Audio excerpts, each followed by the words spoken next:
এটা হচ্ছে ভিয়েতনামের হোচিমিন সিটি, যেটা সেইগন। সেইগনের পাশে একটা মসজিদটা সার্চ করে পেলাম আজকে। তো এখানে তো ঈদ শেষ হয়ে গেছে, আর এই রাস্তা দিয়ে আসছি আমরা।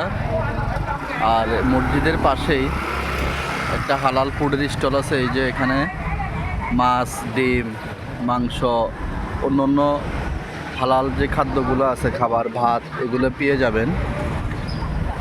আর এই মসজিদটা স্থাপন করেছে মালয়েশিয়া এবং ইন্দোনেশিয়া সরকার মিলে। তো এই হচ্ছে আর কি অবস্থা।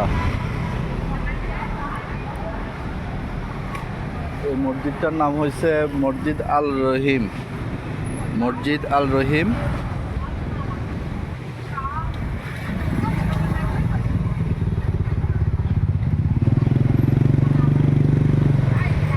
কেউ যদি হালাল ফুড খেতে চান ভিয়েতনাম এসে, তাহলে এখানে এই মসজিদের পাশে চলে এসে এখানে দুপুরবেলা 12টার দিকে আসলে সব থেকে ভালো হয়, তাহলে পেয়ে যাবেন।